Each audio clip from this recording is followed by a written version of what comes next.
Last year, we gave LG's flagship OLED TV a perfect 10 score, the first we've ever given out. So where do you go from there? Well, you go here. This is the LG EG9600, the best for 2015, and it is still a badass TV. It's got an awesome picture, awesomely expensive price tag to go with it, and just enough notable improvements to make it a step up over last year. So what's new?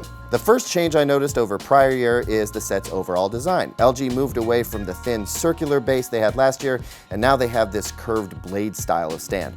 The logo at the bottom now sports a translucent background, which helps clean up the look. Also new is an anti-reflective coating on the panel surface here to try and minimize glare. I didn't have a particularly bad time with glare on the prior model, but this is slightly better. When the sun comes pouring in the window, I don't end up feeling like I'm watching TV on a mirror. On the back is a more noticeable difference. LG moved all the electronics down on the back of the panel, so when you check out the profile of the TV, you get a stronger sense of just how thin it is. And just in case you're not familiar with how thin OLED TVs can be, here's my phone sitting next to the TV's top edge. Yeah, thin.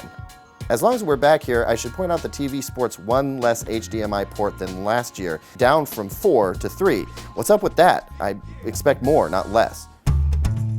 Breaking away from the display itself, here's LG's newest Magic Motion remote, and it's my favorite so far, mostly because I like a larger remote, and I appreciate LG heard our cries for a remote with more buttons. I feel like this is the right blend of motion control and good old button control.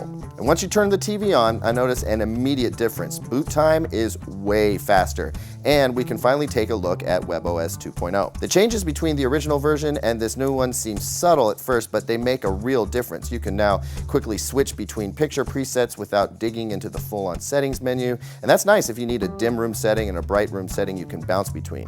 Changing between apps is also even faster than before. So let's say I'm watching Netflix and I want to check out what's on my Blu-ray player or live TV. I can quickly switch over to the other input, and just as quickly I can get back to Netflix.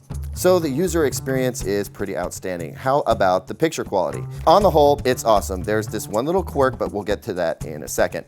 First off, the black levels really do it for us here. It's amazing what just a few shades of deeper black and absence of backlight anomalies can do for an image. I also feel like the color luminance levels are balanced enough so that colors still look good as the brightness of those colors drops. I've heard from some about some weird banding in the center of the screen on low light films, and I'm just not seeing it. I'll keep pushing on this TV, but so far, it's not a problem. What is a problem? With the wrong settings, there's this hardcore flashing or flicker that we originally mischaracterized as judder with the first LG OLED TV reviewed. Turns out it isn't technically judder really, it's a flickering effect that's especially noticeable on 24 frame per second content, so basically movies, and still noticeable on all the 30 FPS stuff we watch every day on TV. When you've got a large bright area on screen, take this for example, you're gonna see those bright areas kind of flashing as the scene pans across the screen.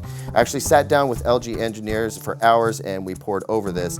Now it seems there's a fix. I reduced the OLED light a bit, so down to 50 here from the factory setting of 60, and then I've got to get into the true motion settings and I reduce de-judder to 0 and then crank up the de-blur. Now normally I would never do this as it makes a movie look artificial, if not folding in full-on soap opera effect, but here I can implement it and it doesn't make the movie look weird. Also, it helps reduce that flashing effect tremendously. Since I can get around the problem, I'm pretty satisfied, but the skeptical reviewer in me wants to know why this is a problem, so we're looking into it and we will report on that separately. So at the end of it all, we have the most impressive OLED yet in a smarter, faster TV. And since this 65-inch model is coming in at about $3,000 than last year's equivalent, we can assume this TV, which currently sells for $9,000, may drop as low as $7,000 or even $6,000 later in the year. Not only that, but last year's model, which is still available and a great TV, may drop even further.